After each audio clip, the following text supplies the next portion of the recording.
Hello there, ladies and gentlemen, I'm The Spiffing Brit and welcome to Crusader Kings III. We're here for one very special reason. I have finally been given access to a public build where I can show off the latest DLC and update that the developers have been cooking for this game. Now in the background, for the last about 6 months, I've been testing and messing about with their various systems and helping them find a few bugs, glitches and exploits. But a few of them I've been saving for myself and keeping them secret, and I want to show one very unintended feature off to you today. And although I started making this video on my own accord, Paradox have decided to sponsor it anyway, so be sure to check the links in the description. But today we're going to start a brand new adventure in this new world and work our way up from a lowly, useless count controlling one tiny bit of land to an incredibly wealthy king with more money than we'd ever logically need. So make sure you're nice and comfortable as we're about to dive into one of my favorite video games and cause some absolute British chaos.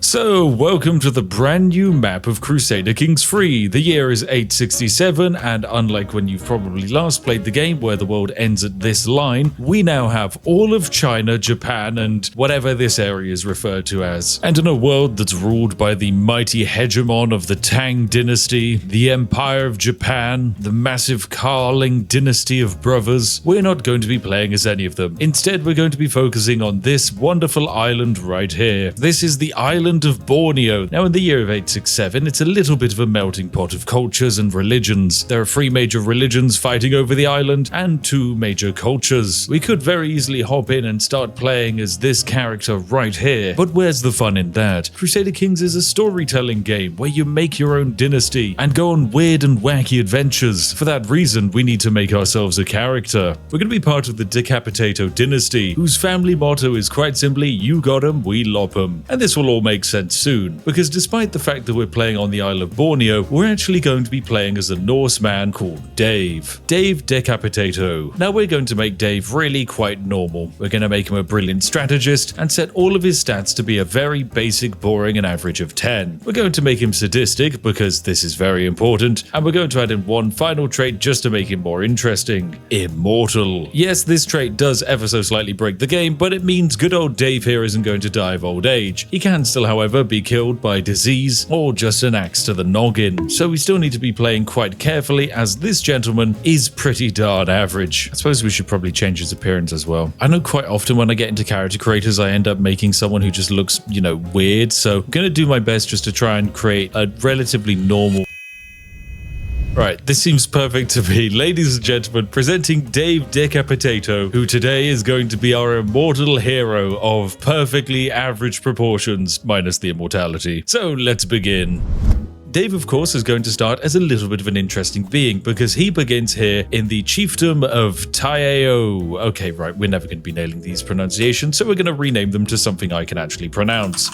Okay, well, despite my best efforts to change the name of this land to Swindon, it apparently really wants to be called Taeo, so that's where we're stuck with. So Dave is basically the tribal chief of this random plot of land on the island of Borneo, which in the grand scheme of the world map really is not important at all. But little do the poor people of this land know, Dave is not exactly someone you want to be living near. We start out the game with a whopping 5 gold and an exhilarating income of 0.1 gold per month. To say Dave is poor is an understatement. He can probably afford the medieval equivalent of 4 pot noodles before having to declare bankruptcy. And as he leads a tribe, he's not exactly likely to be making much money. After all of his neighbors equally have basically no income at all. It's not until you get to the wealthy Raj of Tanjapungura over to our left that we start seeing someone who actually knows what a coin is, but he also doesn't appear to know what a t-shirt is because those pepperonis are out on display. Still, everyone on this island basically hates us. It's not exactly our fault, it's just that we're very much a different culture to the locals. I don't know whatever gave them that impression. So to begin with, we're going to do what all good warriors would do when away from their homelands of the northern wastes of Sweden and start focusing on warfare. That means we're going for a strategy focus, which gives us a bit of extra martial, and we also get to pick up the stalwart leader trait to give us an extra 4 prowess. Wow, we're now up to 23 prowess because of our religion and culture, which is pretty good. So it's time we prepare for war. But first, we need to find ourselves a wife, which surprisingly isn't too difficult. And that's where we find Raya Lamry. She's not our culture, she's not our religion, but she does have a good brain on her. And that means that if we have any children, chances are they'll be a little bit smarter. So perfect, that's our wife sorted. Next up, we need to deal with the risk of getting invaded and probably also trying to make some money. So immediately we're going to assert dominance by declaring war on the poor guy to the north of us, because he's the weakest of all of our neighbors. Now Dave isn't really good at anything, but if there's one minor advantage he does have, is that he kind of knows how to do a little bit of military stuff. And so that means if we can get our hands on the enemy soldiers, we should easily win the battle. And look at them, they're cowardly, fleeing into the jungle. Oh, you fool, you think you can outrun Dave? You cannot. So yes, we ambush the enemy commander, whose martial skill is worse than ours, in the jungle. And then my soldiers smash against their soldiers in glorious number dice rolly based combat. Woohoo, look at how serious Dave is. I can't take his face seriously.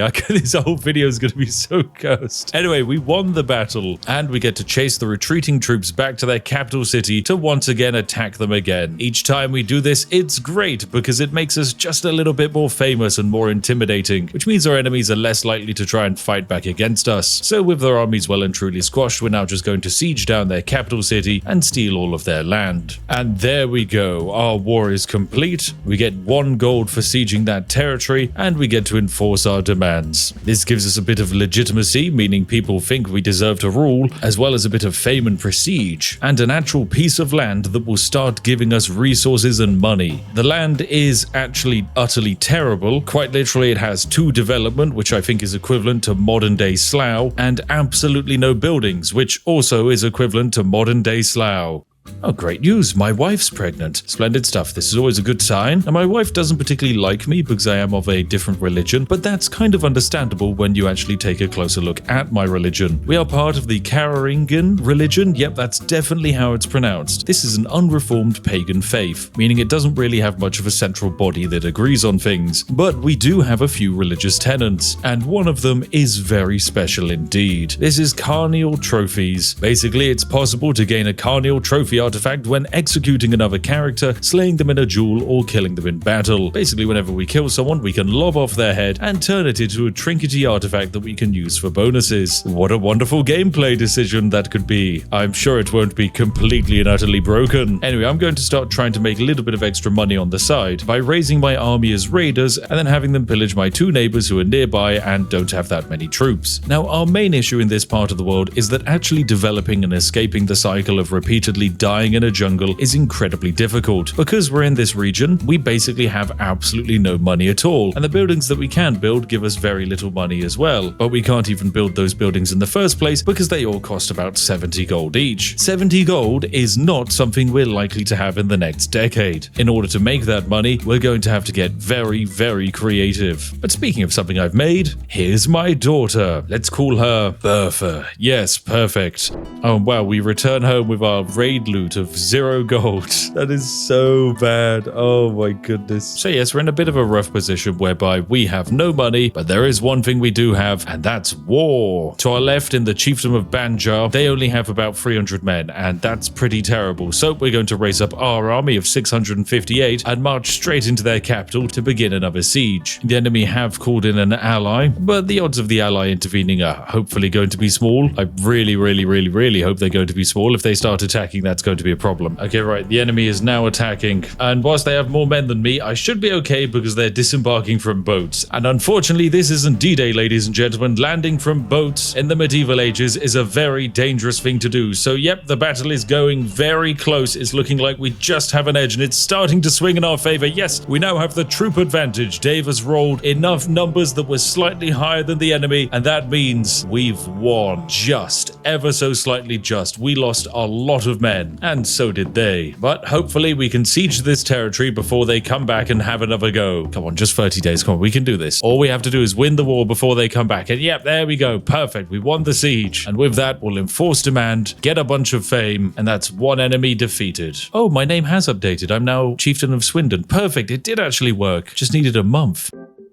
So within the span of 2 years, we've grown from just having one utterly terrible province to now having 3 utterly terrible provinces, which is a really good sign. There's just one issue. Our money-making abilities are still pretty bad indeed, and we're now over our holding limit, which means this piece of territory we control is not really going to provide us with any meaningful resources. And luckily for me, I have a solution for both our problem of having too much land and not enough money. We just need to rename this province here. No longer shall it be called Banjar, it shall be called Pummelbag. So yes, in this new region of Pummelbag, we're going to release an entirely new nation. By clicking on this button here, the developers allow you to get rid of your territory and give it to someone else. This is great, but it does mean we can actually do something very cheesy indeed. So what we're going to do is we're going to take this extra piece of land that we don't need and hand it over to someone of our Norse culture. This person is simply summoned into the world. It's Chieftess Asta of Pummelbag. She's going to need to be more than brave to survive her first few days, because on the same day that we give her all of this land and summon her into existence, we also declare war on her and raise our entire army and march it onto her capital. Because she is only just spawned into the world and has no control over her own territory, she can hardly muster an army at all. It's just around 170 men led by a terrible commander. They stand absolutely no chance. The poor 18-year-old wheezing wounded gentleman in charge of their army really just absolutely couldn't survive. And after just a few weeks of raiding, we've managed to capture the territory of Pummelbag and also its brand new leader. Now when we get someone into our prison, thanks to our religion, we get the opportunity to potentially behead someone. Unfortunately in this case, Chieftess Asta can't be beheaded. And that's a shame, but we're still going to enforce our demands and win the war. The results of winning this war are still very good. We get 50 legitimacy as well as a good amount of fame, so immediately we're just going to disband all of our soldiers, go back to Pummelbag, and find someone new to give the land to. Technically you could pick someone from this list of names, but you should never do that. You'll have a truce with them, meaning you can't declare war. It's much easier to just click the button that summons someone in out of thin air with absolutely no troops, and then all you have to do is simply attack them again. Oh, and look, it's Chieftain Vladimir of Pummelbag, and we're going to declare war on it. He doesn't even have 100 men. He only has 9 men he can call from, so immediately we're just going to march on in, have a little battle. We of course win the battle, and we start sieging the province, which will take 4 months. Oh, would you look at that? My first son is born. Let's call him Dave Jr. So there we go. We win the war. Unfortunately, we didn't capture the leader of our enemy, but that's okay. We still get to end our war, gain some legitimacy. So yes, I'm just going to repeat this process until I capture someone we can decapitate. And here we go. Poor Buriali here is an ambitious gentleman, and so we're going to help him get ahead in life by decapitating him. And thanks to me pressing that button, we get a brand new item in our inventory. His cranial trophy. It's his severed head. Now, provided we have this in our inventory, we get a bit of extra piety, prestige, and dread every month. And so we're going to keep that in there, ticking up all of our resources, whilst we repeatedly farm this province over and over again. So I'm going to be back after I've done this war a few more times, and I've gained even more heads. Okay, so I've been repeating this process over and over again for a few hundred days, and magic has occurred. I have a grand total of 7 heads inside of my inventory, including 4 lovely masterwork items, each of which providing me with a good amount of piety, prestige, and dread. It's definitely starting to become true that Chieftain Dave here is a very scary man to be around. And that's great, because it means not only are all of my children intimidated of me, but most of my courtiers are terrified. And so that means they're not going to try and assassinate me. I've also managed to achieve the highest possible level of legitimacy, which means we're now generating renown, which is fantastic. Renown is the main reason why we decided to play as a Norse character. This exploit does work with anyone who happens to follow the same religion as us, thanks to the cranial trophies tenant, but the Norse culture allows us to take it the next step by giving us access to the Norse dynastic legacies that are absolutely overpowered.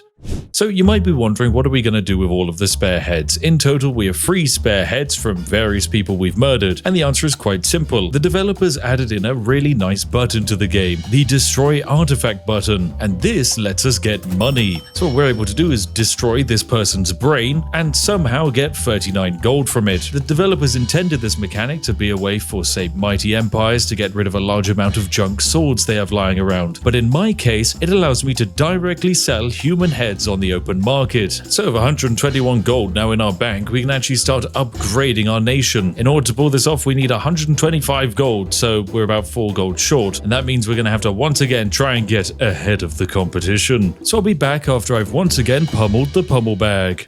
Welcome back, ladies and gentlemen. It's the 5th of August of the year 878, and Chieftain Dave of Swindon is doing fantastic. His stats are still not very good at all, but my goodness is he now incredibly dreadful. Pretty much everyone is completely terrified of him, including his beloved heir, Dave Jr., who just looks truly normal. He's a covetous gambler. I don't know how my son has gotten into gambling, but that's completely fine. But it could be worse. You could be my youngest son, Jonathan, who is dead. But since you've last seen me, I've done a fair amount of repeatedly pummeling Pummelbag. Because of that, I now have quite a few trophies inside of my inventory, all of which I'm now going to be destroying. This nets me a very nice 284 gold, which is significantly more than everyone else around me. My neighboring ruler has free gold. On the island opposite me, they have negative 59. With this new money, we would typically want to found a duchy, as it would allow us to hold more territory to expand our nation. However, today, we don't want to do that, because as soon as we elevate ourselves above the rank of being a general chiefdom, when we would then release Pummelbag, instead of it going to a completely independent individual, they would become our vassal, which would mean we couldn't attack them and take off their head. Luckily for us, the developers have included one more additional oversight: the Idjang Fort, a relatively useless tribal building that increases the toughness of our spearmen. However, when upgraded to level 3, it provides the holder of this holding a truly overpowered and broken bonus, +1 maximum domain limit, meaning provided you have this bad boy built, we can hold on to 1 additional territory without having any issues. So that's exactly what we're going to do. Except we're not going to build it the normal way, because that's going to take 3 years and I haven't got 3 years, so of course we're going to be engaging in Crusader Kings III exploit 742. Simply by constructing a building and then clicking cancel and then construct again, we're able to stack the modifiers of this being built, meaning that when we unpause, instead of each day taking 1 day's worth of construction off, it will start taking off multiple, meaning no, this won't finish in 3 years, it will probably finish in less than 1. So whilst that's off doing its thing, we're going to go to war, as my neighbor Luwu here has absolutely no money, and even though I can't really control this land, stealing it is a really good idea, because the more destabilized this region is, the faster I can get heads. But here's the thing, once this building is powerful, all it provides is +1 maximum domain limit, which basically means, hey, if you build it in one of your territories and spend a lot of money investing into it, that territory no longer counts to your limit. But what about if I want to conquer new lands and endlessly expand? Well, because I can't build 2 of the same building in the same territory, we're left in an upsetting situation. But of course, I have a way around it. So in order to pull off this next exploit, all you need to do is get really close to your building being finished, then switch over to a building you already have built. In this menu, you'll see that there's still the Idjang forts, despite the fact that we're building one. This is because technically, as we don't have one in this holding yet, it hasn't been removed from this menu. So we just wait for the first building to finish construction, then we convert the second existing building into becoming a new Idjang fort. And just like that, we're going to have 2 of them at exactly the same time. This is definitely not something we're meant to be allowed to have, but I don't care. It's going to let us do some truly magical things.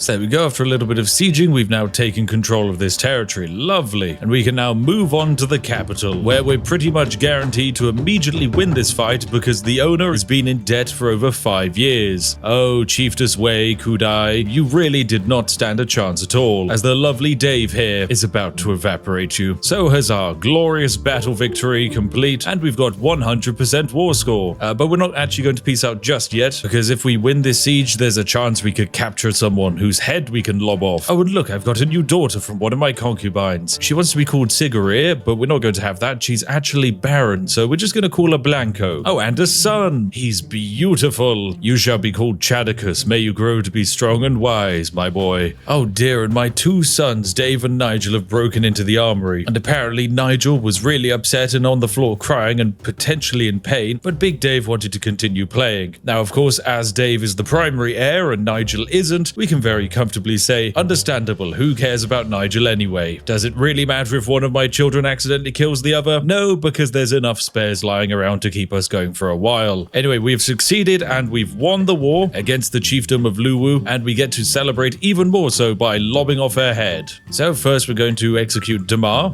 splendid, and then we're going to behead this lady as well, huzzah, but unfortunately we didn't get an artifact from her, and still we now get to peace out completely. Great stuff. So with this territory now under our control, we're in an awkward situation whereby we can't actually really use it. It's a boat ride away, it puts us well over our domain limit, so instead we're going to do something a little bit silly. We're going to give it to our son. That's right, it's Nigel, who no one really cares about, but he's strong, and we're going to hand him this territory. And by giving it to him, we get 30 renown, which considering we make less than 1 renown a month is fantastic. Now here's the thing, Nigel is being handed control over a territory that he has absolutely no control over. It's a different religion and a different culture, and so he's almost immediately going to be overthrown. But that's completely fine with me, because as soon as Nigel is overthrown, he comes back to our court, or he dies, I don't really care. And in that situation, we can then come back over here, conquer the territory once more, and hand it back to him and get another 30 renown. All we need to do is make 250 renown, and then we can start picking up some dynastic legacy bonuses. And the one I'm aiming for is practiced kidnappers, because it massively increases the chance we have of capturing someone. Anyway, huzzah, our brand new Ijang forts have been built, and they're ready to be upgraded if I actually had any more money lying around. I don't, but I do have Damar's head, so we're gonna sell that for 40 gold. And we can now upgrade the fort. Says it's gonna take 3 years, I don't think so. We're gonna once again cheese the exploit.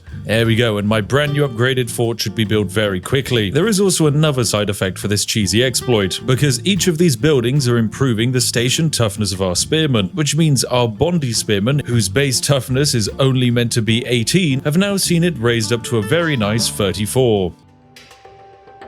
Okay, great. There's now a holy war actually targeting me. This massive kingdom with over 1,400 troops has decided that my religion is apparently too dangerous, so it's war. Now, I was intending to save up my money and use it to build our overpowered buildings, but no, we need to actually just increase our forces. So I'm quickly running my men back after they finish raiding this small little village, and hopefully we're going to be able to defend our homeland, because geez, there's 700 men sat on our capital. Okay, here comes the enemy. Incredibly, they're doing the amazingly brave strategy of deciding to cross a river to attack us. But that's just what you can expect from the lion over here, an athletic, skilled tactician who really just decided this would be a smart idea and is now reinforcing with a deployment from a boat. What an exceptional idea. And now we've even maimed him, so his leg is currently falling off. Oh wait, no, we haven't chopped his leg off. We've chopped his entire arm off. He's missing an arm. Oh, what's this? Oh, my rival, Master Kettleman of Pummelbag. Ah, yes. He's challenging me to a duel. Now, the reason why this exists is quite simple. Every single time we stole the county of Pummelbag, there was a chance that the person we stole it from could become a landless adventurer and declare us their rival. This has happened about 7 times, meaning that we have a large amount of people who wish to fight us to the death. Now, this gentleman I don't think is very good at combat, so we're actually gonna give it a go. After all, we have 23, they have 13.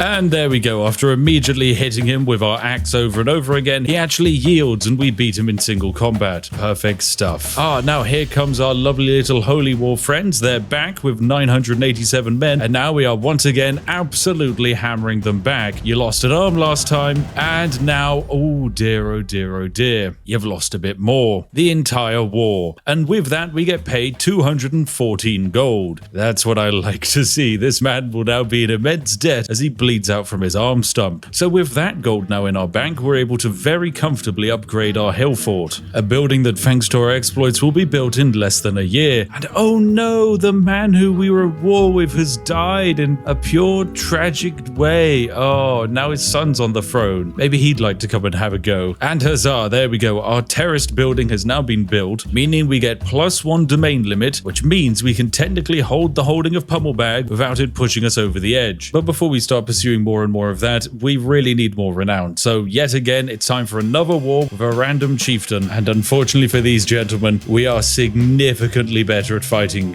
What a shame. Glorious victory. Oh, we captured someone. Perfect. It's this gentleman. Let's lob off his head with a new head in our inventory. Bam, that's 40 gold. And the war is won. We've captured just about everyone we possibly could, but I'm still going to once again try and fight their mercenaries because there's a chance we could get more prisoners with this gentleman who is the son of the man we're fighting, and unfortunately for him, we've lobbed off his head. It's more money. Yes, 40 more gold. And we get another fight where potentially we could get even more heads lobbed off. Right, well, there we go. The war is complete. We've conquered this additional bit of land, and whilst we could keep it for ourselves, it makes much more sense to hand it off to one of my sons. Let's give it to Harold Davison. He is 0 years old. He has absolutely no chance of holding on to this land, but by simply giving it to him, we get an extra plus 0.25 renown per month and an immediate 30 renown to go with it. And with that, we now actually have enough renown to get our first dynastic legacy, which is perfect because we're going to go down the pillaging tree to get to practice kidnappers, as that's the one thing I want. So with that war complete, it's immediately on to the next war. We raise up another army, and now we're going after the tribe of Gorontola. We're going to be repeating this process over and over again until I've made a bit more money and I'm able to upgrade my hill fort once more. Right, welcome back. It's 1888 and we are now 21 years into the game, and my cheesy engine is now online. If we take a look at our lovely capital of Swindon, you'll see that we have 2 terraced forts up and running, meaning that this building that's meant to help me hold 1 extra holding is now helping me hold 2 extra holdings, allowing me to potentially go and conquer some more. However, our neighbors are starting to get slightly more powerful and allying each other, so we're going to need more troops, and more troops means more money. So in order to make money, we're going to go on a little bit of an adventure. We're going to go over the seas. You see, far off to the west is India, and India is filled with various little kingdoms. Some of these little kingdoms have cities and towns and lots of population lying around, and the one thing most of those people have in common with each other is the fact that their heads are still firmly attached to their bodies, a mistake that we are most definitely able to deal with. Now, in preparation for this raid, I've decided to build this lovely field shrine here because it gives our spearmen an extra 15% attack and toughness. So yes, our Bondi are getting really powerful. Right, so I'm going to raise all of my men as raiders with the capture intent selected. And my goodness, my son has come of age. I'm asking, when did my son lose a leg? When did that happen? Dave Jr., you're meant to have more than 1 leg, you silly sausage. Oh, well, it's fine. I'm sure it'll be okay. Anyway, we have ourselves our lovely raiding fleet loaded up onto this boat, and we're going to spend 4 months sailing our way on over to India. So, huzzah, we've arrived, and now we will immediately land onto the coast of Puri, a splendid location with a full 12 gold lying around. But we don't really care about the gold. We care about the fact that inside of this castle, the wonderful Samantha keeps his wife and kids, and that's a chance for more heads to be lobbed off. So there we go. We raided the territory, and oh my goodness, we got his son. Unfortunately, because he's only 6 years old, the game, for whatever reason, won't let us behead him and get an artifact. So we're going to keep him in our dungeon until he reaches the ripe old age of 16, where war crimes can begin. Oh dear, and the peasants are rising up against me. Oh, I hate it when they do that. Great, we've got 2,500 peasants lying around. Okay, we're going to do a little bit more raiding, and then we're going to rapidly have to run on home. I've got a new son born. He's Spindly. Okay, we're going to call him Spindly Steve. He's very weak, but that's fine. I also accidentally pressed the number 5 key, so he's going to be really confused, considering I don't think the Southeast Asia region at this time had a decimalized number system, but that's okay. Great, the peasants are now sieging my capital. It's going to take them 21 months, but I don't particularly want to accidentally have my wife and kids killed in some kind of tragic accident involving peasants. So we're just going to raid one last little village and then make our way on home. Oh, now I realize actually we probably don't want to be lobbing off this child's head, because if we do, we'd only get 40 gold, whereas instead we can ransom him back to his father for a full 50. There we go. But if his father didn't have a spare 50 gold lying around, we would have definitely waited and taken his head off. So there we go. It's great. We get to return. We get 32 gold dropped off, and it looks like the peasants are wanting to actually fight us on this lovely little island. So we're baiting them into an attack. But unfortunately for these peasants, I am Dave, and you are but a measly boring, normal peasant. So whilst, yes, you have numbers on your side, I have spearmen that for some reason can't die via mortal means. So even outnumbered 2-1, this battle is a glorious victory. That'll show those peasants. So we get to disband all of our armies, and most importantly, the leader of the peasant faction gets thrown into our prison, and we can behead him, which means every time a rebellion happens, we get a free beheading and a free 40 gold. Isn't that great for our economy? So with the money made from that raid, we're immediately sinking it into hiring more Bondi, because they're our most powerful troop type. As soon as they've all been nicely recruited, we're immediately going to raise them up again and sail straight back to India to continue the fun. The fun, of course, mostly being child abduction.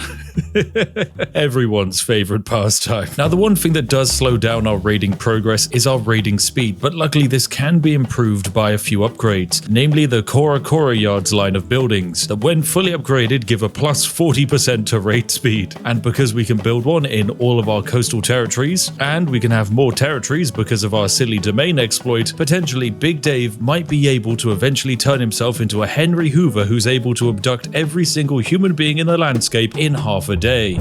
So there we go, we've decided to raid the capital of this kingdom, and that's allowed us to capture, 5 prisoners. Oh dear, oh dear, oh dear. We've got this random 52-year-old man, whose head we're going to be claiming and getting 54 piety for, but unfortunately everyone else we've captured is a child, so their only real value comes from ransoming. So we're going to send off our first few ransom requests, and now the money making really comes in. Oh, and yes, sorry, I forget, we have that man's head in our inventory. Let's sell that for 40 gold. Perfect. Right, next up I want to continue my lovely domain cheesing. So that means over here in Pummelbag, we're going to build ourselves another set of forts. And then of course, we'll use this as an opportunity to destroy these canoe sheds and convert them into another set of forts, allowing us to get even more loot.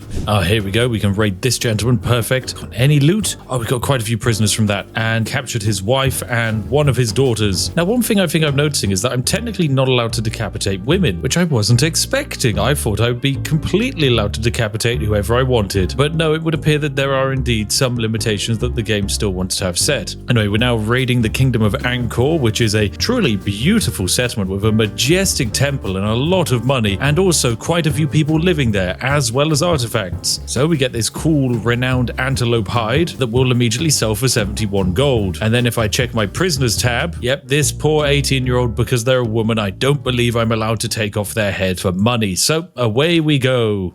So there we go, our raid loot is delivered. We have 280 gold in the bank. However, I think I need to start conquering more land. So we're going to declare war on the people of Luwu over here. Right, and with my now significantly improved men, we're going to just march on into the enemy's capital, where they don't really stand a chance. So yes, glorious success. We even capture a gentleman whose head we're going to immediately lob off and sell for 40 gold. Perfect. I love this game. And there we go, my son actually captured a few more additional prisoners, which is great, and that's the war complete. Splendid. I now get this territory under my control, and I'm immediately going to begin our ever so slightly cheesy shenanigans by converting one of the buildings in this terrain over towards one of our lovely hill forts. There we go, the cheesiness will continue. As part of my continued money-making strategies, I started raiding the coast of China, which is very exciting because it's filled with people, all with a lot of money. And it seems that by doing this, Dave has built up a bit of a reputation. He is now known as the Terror from Swindon, yes. And this means he has picked up the trait of Viking, giving him more martial skill and more prowess. He is perfect. Let them weep at his name. The legendary Dave of Swindon, who has just captured even more people. We captured some guy's wife who can be ransomed for a grand total of 100 gold. Perfect. Now, in an ideal world, we sail an army right the way up to the capital of China and we try and raid them, but unfortunately they have around about 8,000 men, so I really don't fancy our chances, especially considering a lot of these men have some very impressive stats. Oh dear, the enemy governor thinks he can actually fight back. Oh dear. They've got 3,000 men. We got to run. We have to run. We have to run. Oh dear, we're raiding, so we can't flee just yet. Oh, we've anchored the Chinese king. He's got 8,000 men marching towards us. Flee, Dave. Quickly flee into the ocean. Oh, beans. Right, well, this one's an immediate loss, so we're just going to pick someone else to lead the army. Here we go. It's Dagang. This gentleman hates me, so it's kind of okay if he dies in a tragic incident. And we do get to raid the province, which is great because we capture someone else. But yes, unfortunately, all of my men are about to die in tragic combat against Grand Marshal He Qin Hao, the evil. My goodness, he really is quite evil. He's got a lot of dread. And we lost all of our loot. What a shame. Okay, my new goal, build an army big enough to take out China. It's going to take a lot of work, but we will be able to do it. Right, I'm back, ladies and gentlemen. King Dave is now 76 years old, and it feels like a good time to probably get up to some utterly absurd nonsense, because we've just picked up the final bit of renown that we need, so that way we can grab practiced kidnappers. We are now more likely to imprison characters after a successful siege, and I've recently come back from a little tour of the Indian continent, where I've managed to collect 26 people in my prison. There were previously a lot more, but I've been ransoming them off for some good money. Look at this. 75 prestige and 75 gold for getting rid of this son. Don't mind if I do. But the reason they accept is quite simple. I have this big button here, I can click it, and it will mass execute 24 people that no longer exist. What a shame. With that, I've just gained, I think, about 2,500 piety out of thin air. Isn't that fantastic? Wow, these are all the dead people. And that's great because I can now become a paragon of my glorious religion and consecrate my own bloodline. There we go. Dave is virtuous without fault, provided you deem virtue to be lobbing someone's head off. Right, so with all of this money, all of these skulls, and now the ability to capture people faster than ever, I think it's time we make one more trip towards the Chinese capital. My goal is very simple. We're going to build a massive host of raiders, besiege the capital, capture as many human beings as possible, sell them back to the Tang dynasty for as much money as we can, then use that money to build a massive invasion army, and then use our once-in-a-lifetime invasion casus belli to take control of the capital region. Because why not? I just think it would be very funny.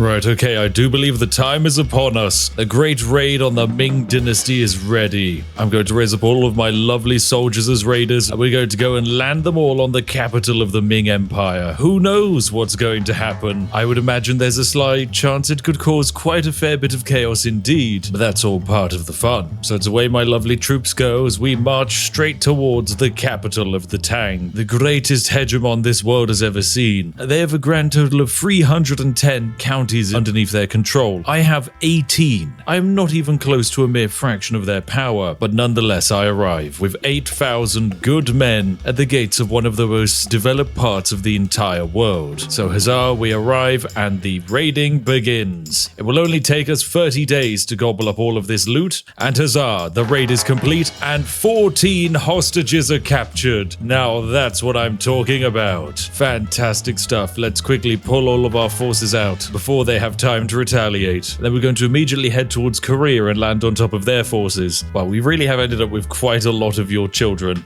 The poor emperor has 22 children, 8 of which are currently in my prison, and each of them he's willing to buy back for 375 gold. Now that's what I call good value. But first things first, we're going to say hi to Korea. Oh my goodness, sorry, did we just capture the emperor? Yeah, I believe we did in fact just capture the emperor of Korea. He's our prisoner. Oh my goodness. Sir, hello, it's lovely to have you. You're worth 750 gold ransomed.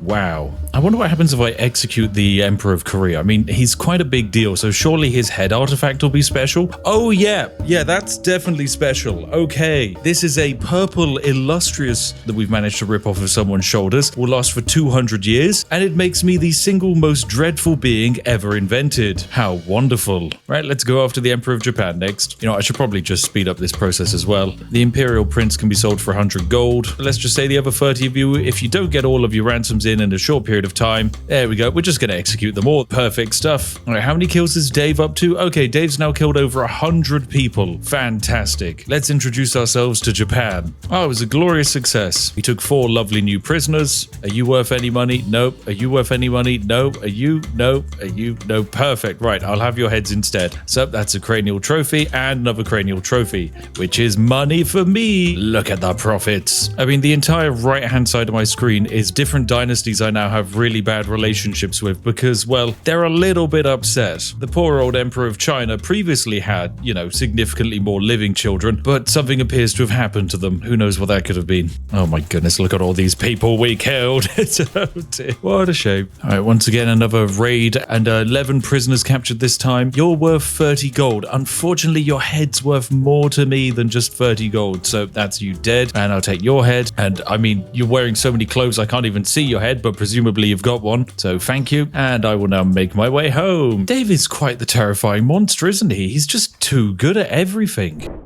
So there we go, we return home with all of our lovely soldiers, and I think it's naturally time that we get ready for our great war. The war to end all wars against the Tang dynasty, and it makes sense considering they're about to face a peasant uprising. We might as well get in there as well. So we're going to declare an invasion of kingdom for the circuit of this name that I can't pronounce province. Huzzah, we will now declare the war. Alright, so I'm now going to raise up all of my forces as we prepare to get ready for the greatest battle. Does it historically make sense that effectively a Viking camped out on the Isle of Borneo is able to somehow topple the entirety of the Empire of China? No, it probably doesn't. But I'm going to stop questioning that and instead just enjoy the moment.